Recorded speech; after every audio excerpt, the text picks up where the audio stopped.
Created by fire and titanic upheavals of the Earth, islands make up 1/6 of the landmass of our planet. They are lenses through which to study the complex workings of evolution.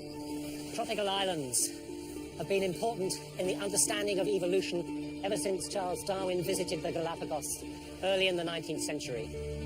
We're going to visit 3 very different tropical islands to see what they can tell us about evolution, even today. Islands are natural laboratories, full of novel experiments in natural selection and evolutionary wonders. But there's much more to evolution than the survival of the fittest. The phrase wasn't even in Darwin's first edition of The Origin of Species. I'm exploring other major influences: geology, geography, Hello! isolation and time. You found this? Giant's bones. I'll be charting the life cycle of islands, from birth and colonization to the burst of evolutionary creativity that often accompanies maturity. They take the leaves so delicately. And what eventually happens when an island grows old and nears its end. You can almost feel this unforgiving rock return, ultimately, to sea level. Places of extinction as well as creation. Our story will reveal evolution in action. We just discovered new species of the mouse lemurs. So mouse lemurs are still actively evolving. Yeah. And how life generates abundance, even from a blank slate. Islands are the ideal place to understand the rules that govern evolution.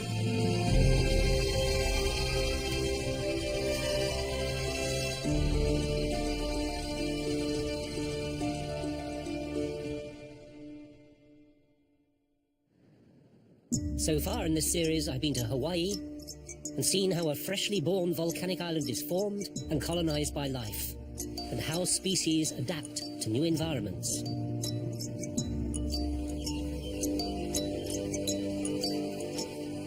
Then, in Madagascar's rainforest, I investigated how a large island matures and the extraordinary diversity of habitats, plants and animals that long periods of time engender.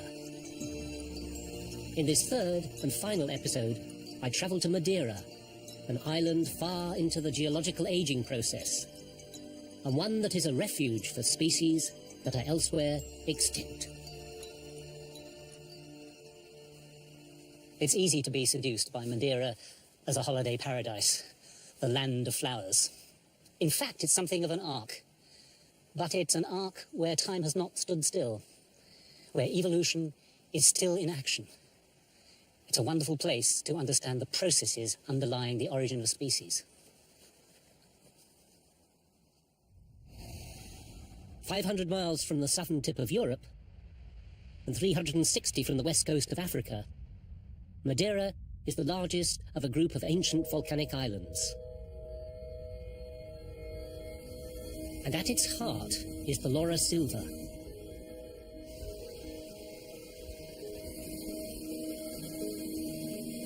Millions of years ago, this forest struck root in Madeira's rich volcanic soil. And while the biting cold of the last ice age wiped it out almost everywhere in Europe, fragments of special forest survived on this subtropical island. Today, this remote and ancient forest can be reached following the traditional man-made water channels known as levadas. Built over centuries, there are more than 1,000 miles of them. Lined by invasive agapanthus brought here by the Portuguese settlers, the levadas irrigate crops far below.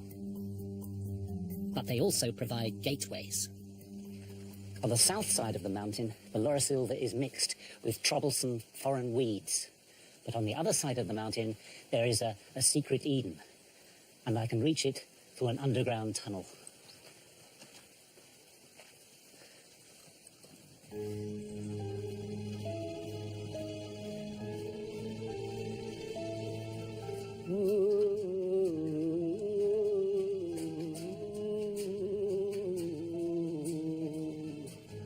It's a bit narrow here.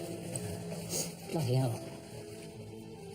The Levada tunnels are a treacherous walk for the unwary, but others have made a home here.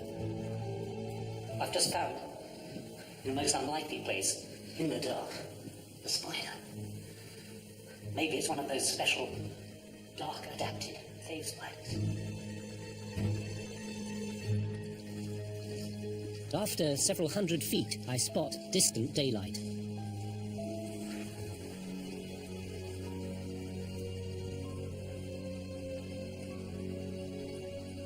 Oh, wow. It's like suddenly going back 3 million years. A designated UNESCO World Heritage Site, the Laura Silva is a living relic of Europe as it was millions of years ago. Guided by paleobotanist Carlos Erguá Marquez, who probably knows more about the island's ancient plants than anyone else, I first examine the tree from which the forest derives its name. Laura Silva means forest of laurels. Wow, now that is a fine-looking old tree. And which one is it? Well, it's called the stink laurel because of its wood. It's very smelly. It stinks, really.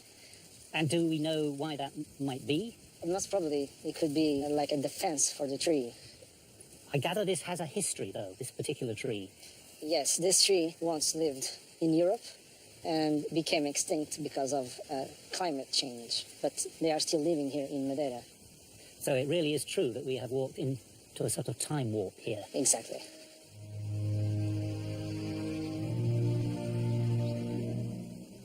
These tall and ancient laurel species are not alone. Other strange and special endemic plants evolved alongside them, even turning into giants. This is the common or garden spurge, you probably know. But look what it does in the Laura Silva. It's evolved into a tree.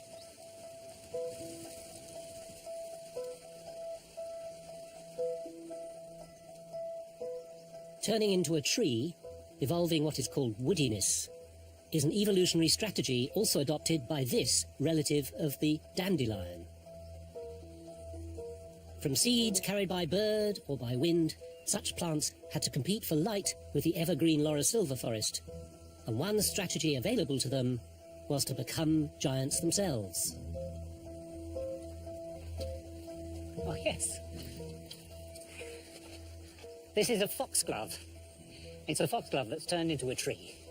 The flowers are yellow, not pink like our native foxgloves, but it's a real tree hanging out of the cliff. Huh. Well, let's see if we can get one. Yes, we can. Look at that. It's a pretty, I suppose a raceme is the technical term for it, a bundle of flowers all put together in a terminal bunch, and very attractive too. In the Laura Silva forest, size matters. In the absence of grazing animals, defences such as prickles and spines became redundant. A case of use it or lose it. It's a special bramble. Yes, it's a bramble that only grows in Laura Silva. And has it got some particular features? Oh yes, as you can see, it has big leaves. Very large leaves, yes. And also, we have fewer prickles on it. Not many spines, and No. is that because of not much browsing pressure? Yeah, most probably this plant evolved in a place where there are no mammals to eat the leaves away, so it doesn't need much defense. And also, it has big blackberries. Oh, big blackberries, that sounds Yes, good. unfortunately, you're not on the season of the blackberries. Back in his lab in the University of Funchal, Carlos shows me how long it has taken some of the newer forest plants to evolve into giants. So, as you can see, we have here an example of a fossil bramble. A fossil bramble, can I look down the... Yeah, of course. Oh, yeah.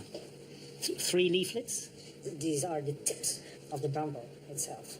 It was found in the north part of the island, and it's 1.5 million years old. So we're looking back all that time at what you might say is an ancestor of what we have on the island today. Exactly. So over the last 1.5 million years, this has become bigger Exactly. and is now part of the Laura Silva flora that is so special to the island. Exactly. 1.5 million years was time enough to this bramble to evolve into something new.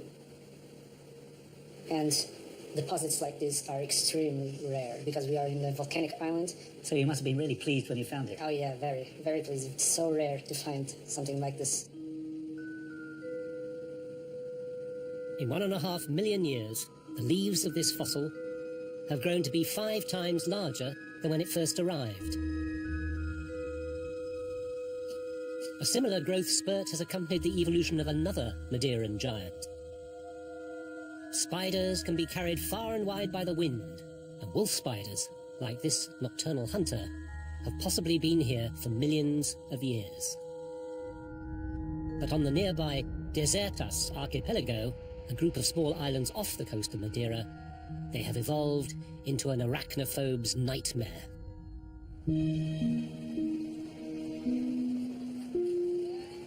The island's only residents are 2 park rangers.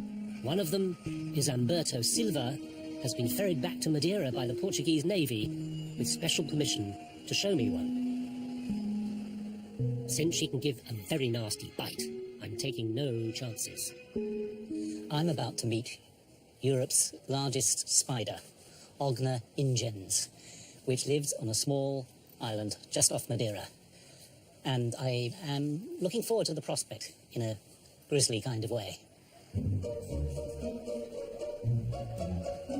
Ogna ingens is a wolf spider, cousin of the familiar arachnids found in nearly all houses. The world's fastest spiders can move at 50 centimeters a second. And as you can see, Ogna ingens isn't far behind.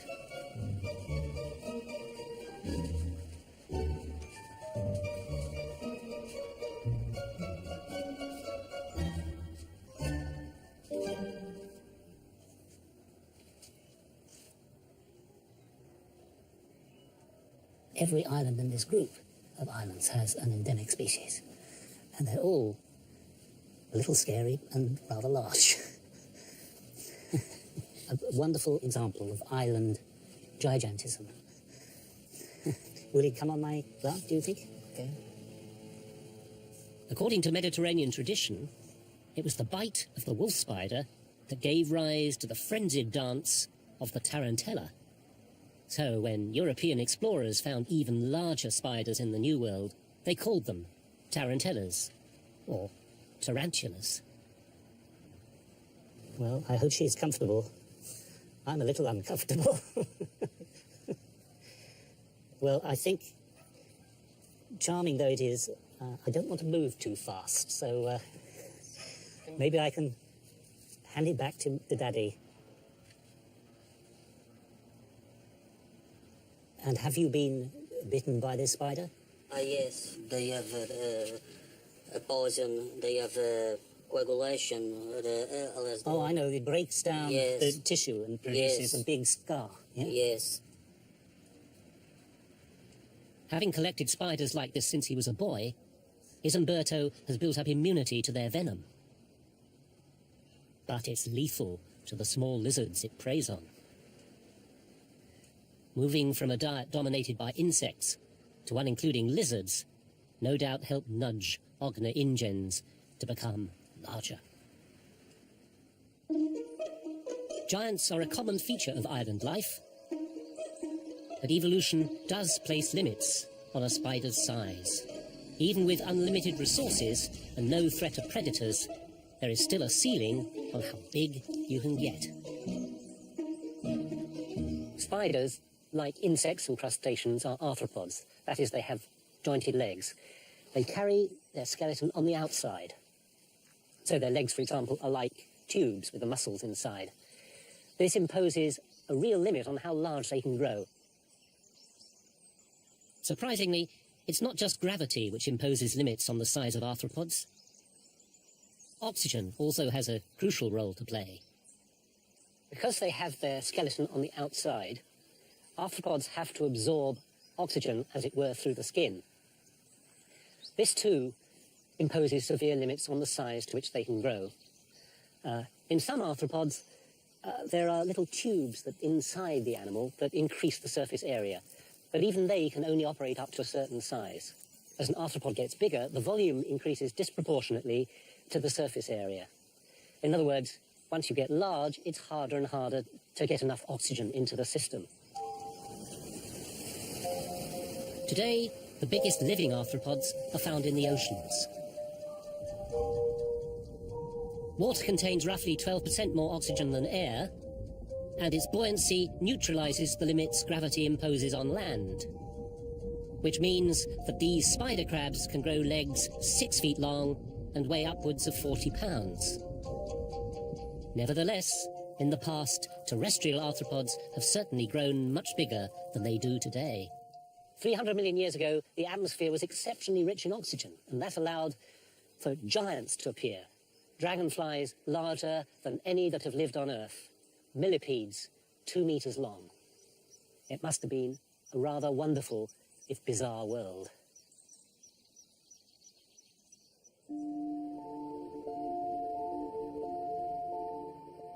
Today, the giants of the Madeiran archipelago live in a kind of ark. Laurus silver forest was once found all over the Mediterranean and North Africa.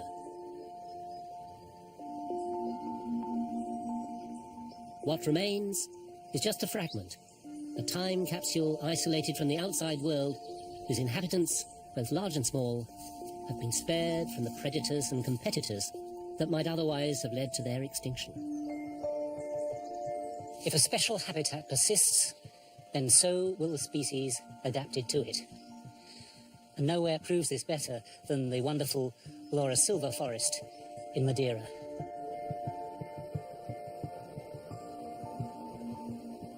But the Laurus silver isn't the only persistent habitat on Madeira. Directly beneath it lies another ancient ark of a very different kind. This subterranean world was created by the island's last gasp of volcanic activity nearly 1 million years ago. I'm in a cave deep beneath the mountains of Madeira. It's a special kind of cave. It's a lava tube. And once it was flowing with red-hot, liquid volcanic rock.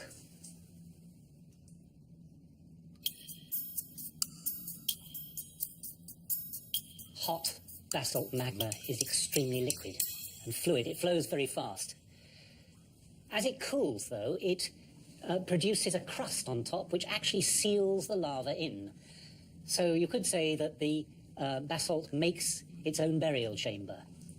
And then eventually it drains out in the further edge of the eruption, leaving behind the tube. But here you can see on the base of the tube the last moments of the magma as it froze. Like an island within an island, these lava tubes have been isolated from the outside world for almost 1 million years, and only a few creatures have evolved to survive in them. But sightings are so rare, I'll need to track one down in the island's capital, Funchal. I'm told that in the nice old Natural History Museum here in Funchal, there is one of these denizens of the deep lava tubes, which I'm going to try and discover.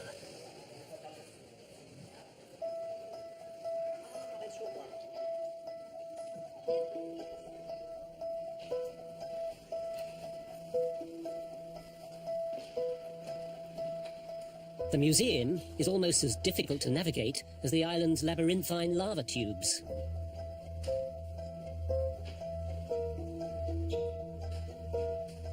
The object of my quest, a beetle as rare as the most precious gem.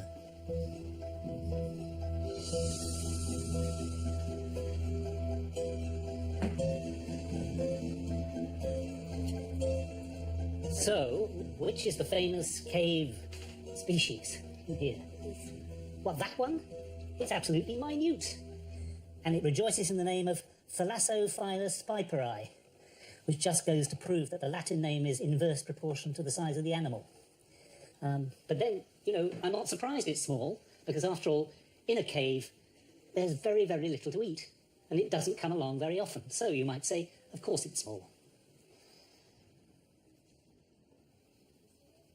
To survive stark subterranean environments, many insects shrink, becoming dwarfs, which is exactly what this beetle has done. But Madeira is home to other invertebrates, whose size has also been determined by their habitat.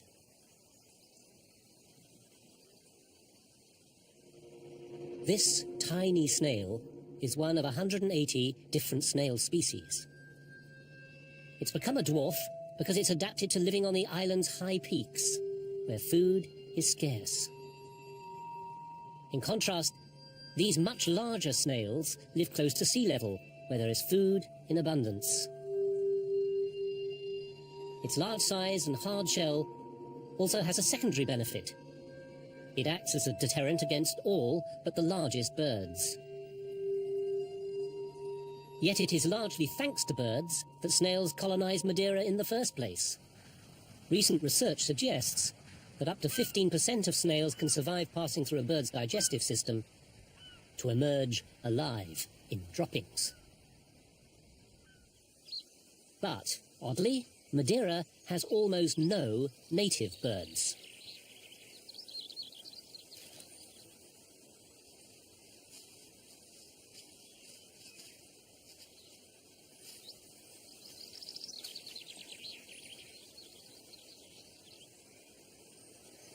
While Charles Darwin's finches in the Galapagos evolved into many species, here in Madeira there's another bird that bears the name of finch, the Madeiran chaffinch.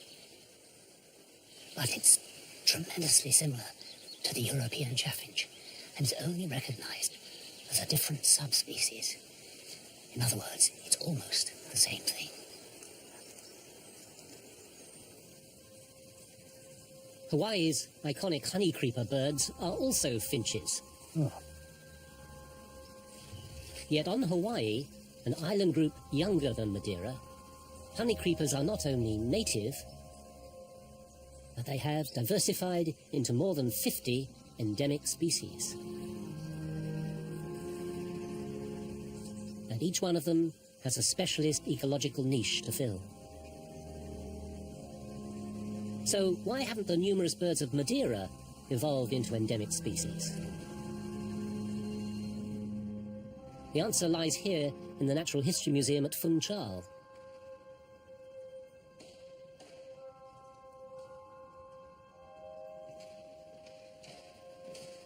People come to Madeira to watch birds, and there are plenty of birds to be seen. But walking around this collection, I noticed that most of them are actually the same as those in Europe. Well, why is that?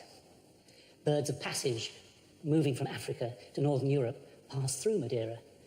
And then most of the common European birds are also found on Madeira, probably because they island hopped at an earlier stage. There is a big difference, in fact, how evolution has behaved on Madeira compared with Hawaii. Most of the ecological niches are actually occupied, filled by European birds. There's not so much opportunity for evolution to generate its own novelties. Unlike Hawaii, which is located 3,000 miles from the nearest continent, Madeira is only 360 miles from Africa and 500 from Europe. This proximity means its ecological niches are filled by regular immigrations from the nearby continents. One other species has moved into Madeira's ecological niches, which has arrested the natural processes of evolution. Homo sapiens. Human development on the island has been a major factor in its evolution for well over half a millennium.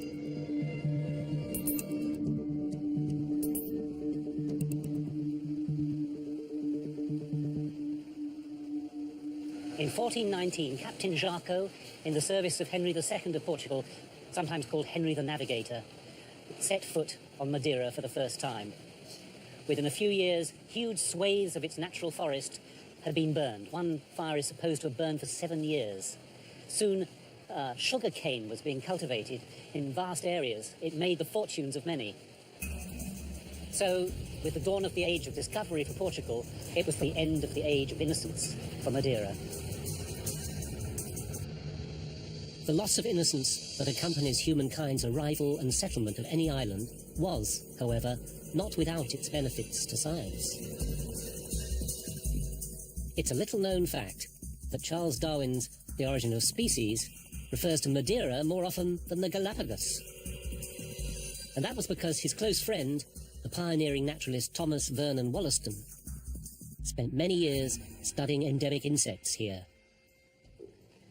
In the year 1847, he named and described many of the species that are peculiar to the island. He was a friend of Darwin's, perhaps not so well known, made a huge contribution in providing the scientific name still in use today for the insect fauna of this island. And, of course, Wollaston realised that some of the species on Madeira were different from those of anywhere else. In other words, he recognised endemics. Now, some of those endemics still survive. This rather attractive speckled brown butterfly, which you can still see flying in some of the highlands here.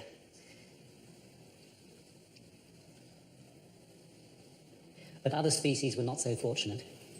And just to show how the island has been influenced by human arrival, this large white butterfly, it's named after Wollaston himself. And rather poignantly, it is extinct. Pieris brassicae wollastonii wasn't the only insect Wollaston was interested in studying. His great passion was for naming endemic beetles. He was particularly intrigued by the prevalence of flightlessness. One of the things that happens with endemic speciation is that particular characteristics are lost. And one of the beetles in front of me, which rejoices in the name of Meloe alstrinus, belongs to a family, most of which have good capacity for flight. This particular beetle has become flightless. It's an example of what you might term the use it or lose it principle. Why has it become flightless? Well, it lives in the high part of the island where the wind hardly ever stops. And actually it helps the beetle to stay more on the ground. If it took to the air, it would probably be blown away to some place it didn't like. So this particular endemic species evolved to cope with a very particular adaptive problem. Wollaston noted that of the 550 beetle species he was aware of in Madeira, 200 were flightless. This, and other evidence of island variation, proved invaluable to Darwin, even though Wollaston himself, as a conservative Christian, could never bring himself to accept evolution. Sadly, like Pieris brassicae wollastonii, many of his beloved beetles became extinct because of the spread of agriculture over Madeira.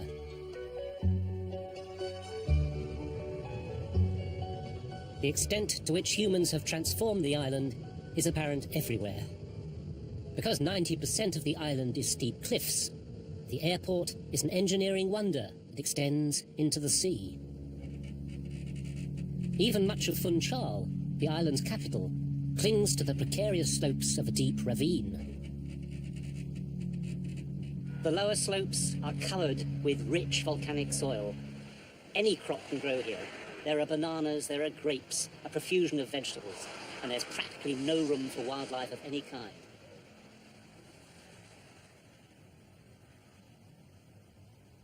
But there is one creature that is more than happy to cohabit with the human population: the Madeiran wall lizard. Since the arrival of these lizards, like humans, they have spread to every corner of the island and can be found in all shapes and sizes, as Dr. Jose Jesus from the University of Funchal shows me. They have extremely high color diversity. For example, the color of the belly is very Lively as well. Yes. Oh, yeah. For example, you've got here this one that is greenish, That brilliant greenish Yes, colour. and you have got this one that is darker. But dorsal color pattern The back. is important. So we call this reticulatus. Reticulatus. Yes. Whereas this guy, Conspersus. now in some cases, those kind of differences would be a species difference. Yes. In but many here, other lizards. Yes, but here it's only one species. All these lizards are the same species. Madeiran wall lizards found in cultivated areas are usually green and brown, indicating their livery is adapted for camouflage. But it's not always the case. Darker lizards have been found by the coast, possibly to protect their skin against the more violent UV radiation from the sun. Though they are one species, they have several different approaches to reproduction. I understand that lizards are quite often territorial animals. Does this play out here on Madeira as well? Here, sometimes when territorial species arrive to the islands, they have different answers. Some become non-territorial species. Territorial. This is the sneak strategy, Yes. isn't it? So it's rather like the man who sneaks in through the back door while the husband is away. Yes. And it's curious that they have higher reproductive success. The Madeiran wall lizard arrived nearly 3 million years ago from Africa, probably on a natural raft of vegetation. Since then, the island has become a sort of lizard Shangri-La. Although there's only one species, they are different in some ways from lizards that don't live on islands. Yes, some of these animals, they Lizards. can reach 16 years. 16 years. Yes. That is more or less 4 times more than most of mainland species. So with this size. they're the same size, but they are 4 times older, if you Yes. like. So that's equivalent to us landing on a desert island and finding human beings aged maybe 300 years. Yes. Can you imagine? I can imagine it. Unlike mainland species, island lizards can't count on rich resources to sustain a high birth rate.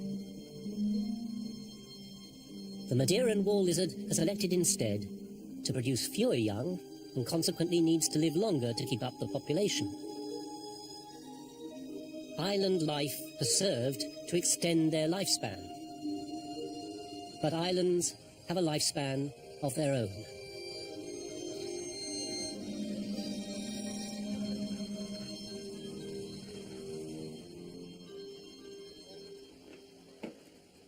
To try and grasp the vast geological time periods entailed in a volcanic island's life cycle, I head out to sea. Madeira and the other much smaller islands surrounding it first began to rise from the seafloor 18 million years ago. It took a further 10 million years for eruptions to raise the volcanic pile 4,000 meters to sea level, and another 7 for Madeira to reach high into the skies. It's an extraordinary thought that these magnificent cliffs, more than 1,800 feet tall, built up layer by volcanic eruption, are just the tip of an enormous iceberg. The cliffs carry on down, as it were, beneath where I'm standing. Today, only 4% of Madeira is above the waterline. The remaining 96% forms one of the largest sea mountains in the North Atlantic.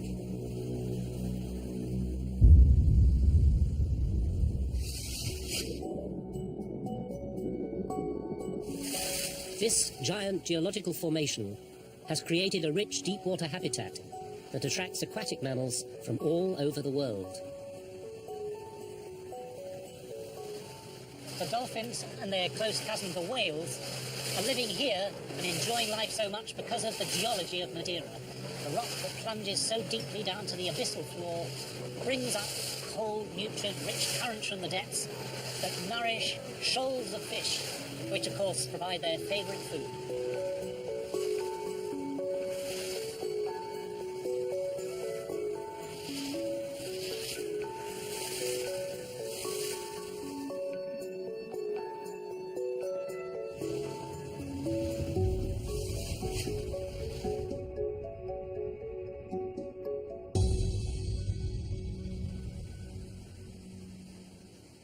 Back on land, I discover how weathering helps erosion.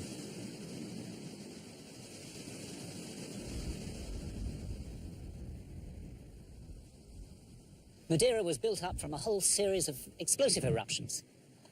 And the basalt rock seems so hard and so unforgiving. But even hard, unforgiving rock weathers away over geological time. And basalt weathers in a most particular style known as onion skin weathering. Here's a largely unweathered centre to a concentrically more weathered area. And you can almost feel this unforgiving rock turning into soil. Indeed, these plants are living on it. So you can begin to understand how even a high structure like an island like Madeira can return ultimately to sea level.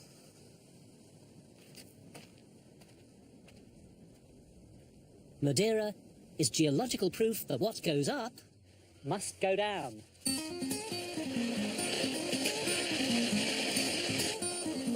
Wow. It feels completely out of control, but actually I'm sure they know exactly what they're doing. That's one way to go around a corner. So it just shows how steep the sides of a volcanic spire are when lava flows are piled on top of one another as we've been sliding down on this extraordinary journey. As Madeira's volcanism has come to an end, so the island has begun slowly sinking under the combined force of its own massive weight and the erosive effects of wind and rain.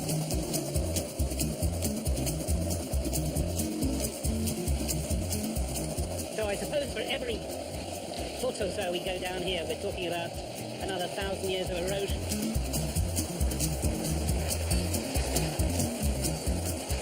And I nearly met the wall then.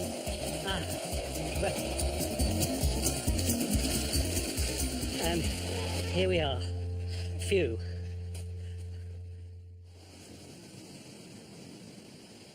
But that's far from the end of Madeira's story. After all, 96% of the island is beneath the sea. I can see some of the unusual species found in these waters in the fish market in Funchal.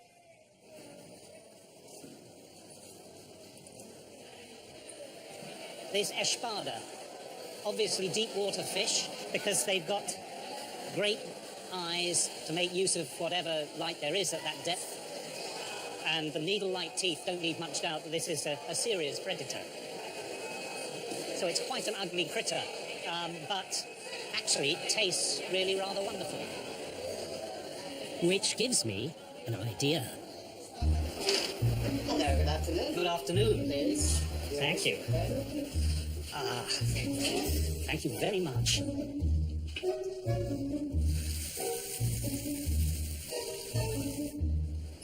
Thank you. Roast sweet potato, very nice. Well, this is the famous espada, the black scabbard fish, which I've seen in the market, and I can't help wondering whether its taste lives up to its reputation.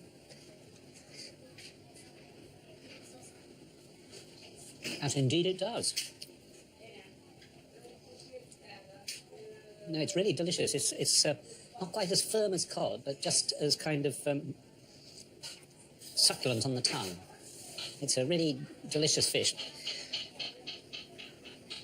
And the Madeirans don't want to eat anything else. It's hugely popular. And no, it's served here with the banana, which of course is one of the great crops of Madeira. So we've got a large part of Madeiran history on my plate here. Actually, the banana's pretty good too.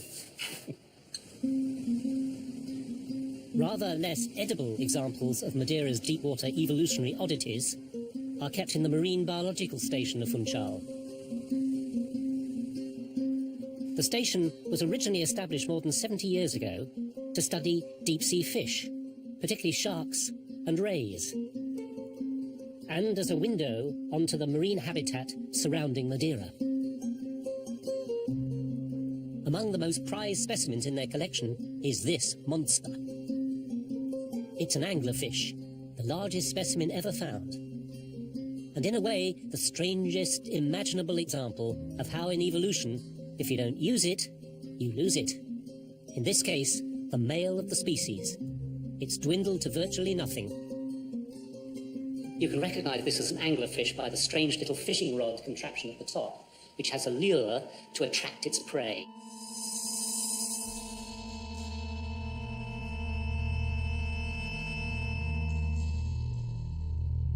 It's an extraordinary and rather bizarre-looking fish. And it's the one in which the male of the species has become more reduced than in almost any other organism.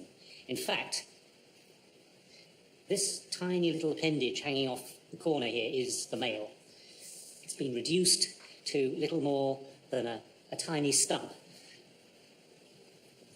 And its function really is just to produce sperm.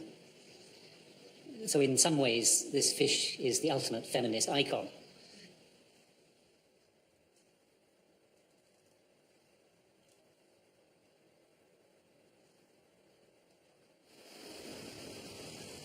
Today, one of the most important aspects of the Centre's work is monitoring the effects of human pressure on the ecosystem around Madeira.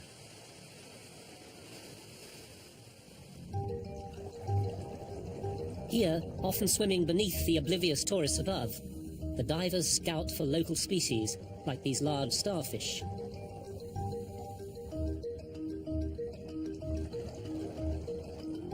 Spiny and a little intimidating, there are 700 known species of sea urchins. Sea urchins and starfish can be good indicators of the health of the sea. Changes in their abundance can be correlated with pollution levels. Although these cloudy waters near the shore would normally carry some sediment washed here by soil erosion, in recent years the concentrations have increased. And numbers of endemic invertebrates are declining due to the changing nature of the coastal waters. Two of the divers, Pedro Neves and Claudio Correa Ribeiro, both marine biologists, have brought back samples.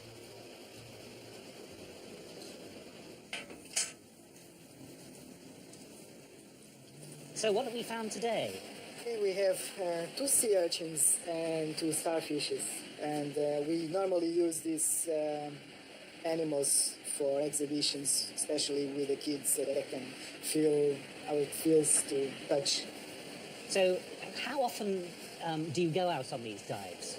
Lately, we have been diving 4 times in a week to survey new spots along the south coast of Madeira, also trying to see if there's new habitats with different type of species. And what particular changes have you noticed since you've been doing these kind of studies?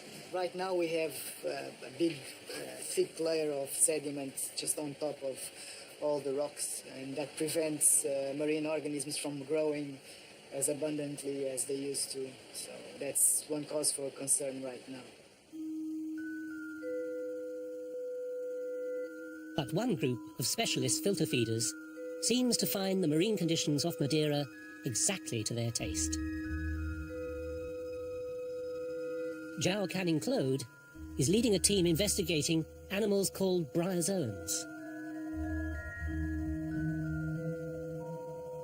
These minute creatures, some only a millimetre across, band together forming large colonies which can abound on parts of the ocean floor. Not surprisingly, they are easy to catch. We attach this settling plate to a brick, and we suspend this in a marina or a harbor. And after a certain period of time, usually it's 3 months, we already have a pretty mature community of bryozoans. Madeira has a wealth of endemic bryozoans. But thanks to shipping containers, a huge influx of new invaders are arriving from as far afield as Brazil. And how do these introduced species arrive here in Madeira? A cargo ship comes to Madeira, it needs to discharge the water from another part of the world and discharges in the Madeira waters. And are they ever a problem, these new invasive species? They can constitute harm for other native communities, but also they could impact what we humans are doing. For example, there is a bryozoan species, Zoobotium verticulatum, which is known as the spaghetti bryozoan. It looks like spaghetti, and they can get attached to propellers of boats, and this can constitute a problem. So how many species are there here, if you count them up? We are not 100% sure, but we believe hundreds. Just in one family of bryozoans, we get 140 species. Good Lord. We are getting new records from Madeira every 2 months, and I'm not exaggerating. Just in this plate, I can count 7 different species.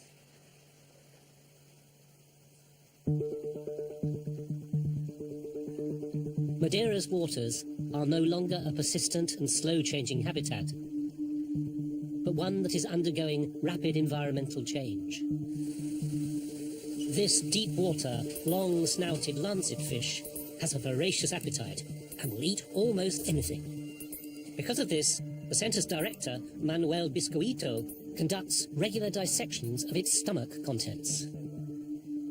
What he finds inside is probably the best available record of how the undersea environment is changing, and whether deep-sea invasive species are entering Madeiran waters. It's a sort of a needlefish, another species that lives in this midwater. With a very obvious needle on the front. Absolutely. That's the delicate shell of an argonaut. That's one I do know. The female.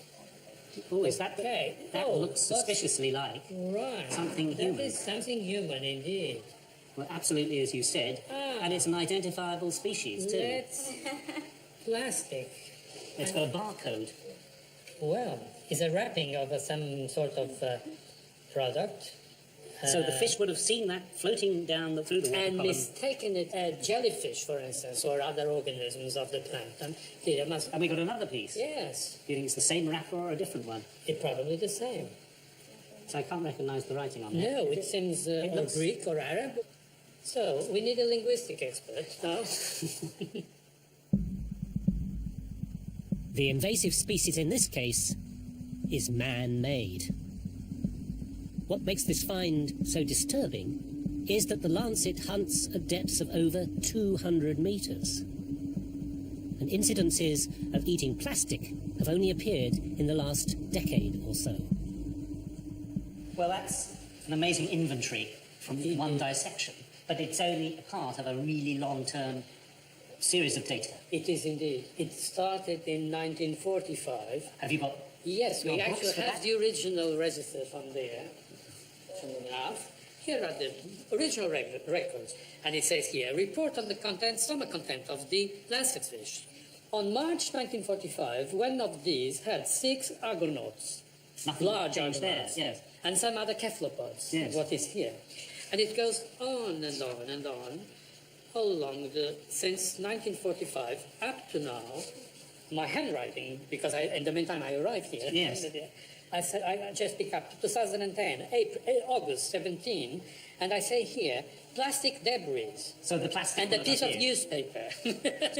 Madeira is in just the right place, is it not, to monitor global changes, perhaps due to climate change? Absolutely. We are really in a privileged site to witness that and monitor that change. And we have been writing new records of fish, tropical species that are appearing here that were not seen before.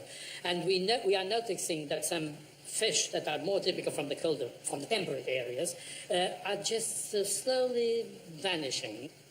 All this proves to me the importance of a long-term vision for science. Absolutely. Long-term indeed. research Absolutely. is very valuable. It's very much known now as old-fashioned science. Very hard to get finance for these, but it is absolutely crucial to do this, to continue these efforts, if we really want to understand what is happening to our oceans and our planet.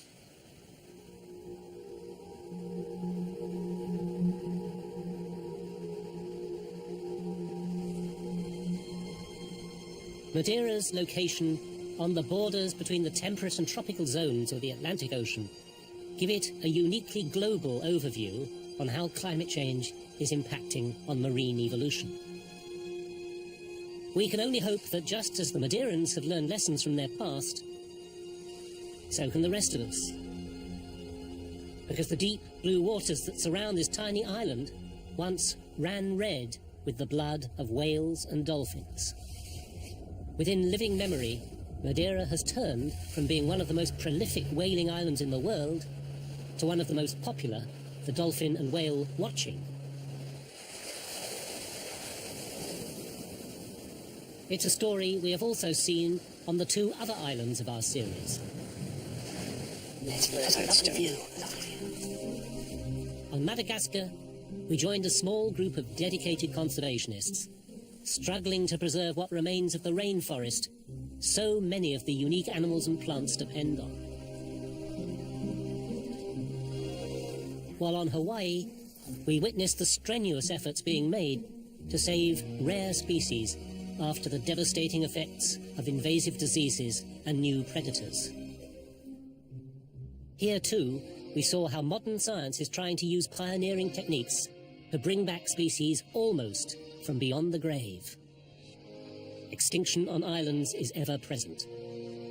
Here in a laboratory on Hawaii dedicated to saving their rare plants from extinction might be a good place to ponder what we should think about the extinction of species on the planet as a whole. Extinction is part of the history of life, always has been, always will be. In fact, you could say you can't have evolution without extinction. As we have seen throughout this series, islands beautifully illustrate how many species can evolve from a single founder. Yet many of those ancestors have themselves long since gone extinct. What is unprecedented, though, is the rate at which species are now going extinct. This probably hasn't happened, well, since the extinction of the dinosaurs. But islands are particularly vulnerable. The introduction by humankind of lethal invasive species has swiftly and profoundly transformed Hawaii's long isolated fauna and flora. While Madagascar's rainforest is threatened by eucalyptus plantations which encourage the slash and burn of native forest.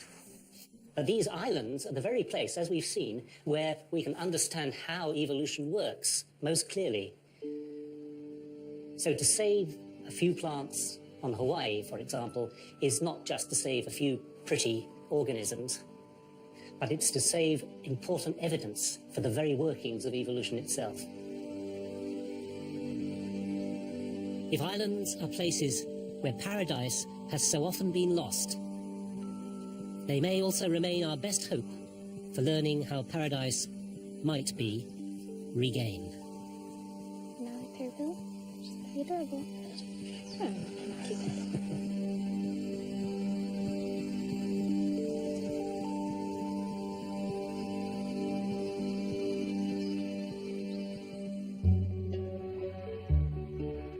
Don't miss the enthralling story of Russia's lost princesses here on BBC4 tomorrow. Life in a Gilded Cage for the daughters of Tsar Nicholas II at 9. Next tonight, they're off to market as our series on the London markets continues with a trip to Smithfield.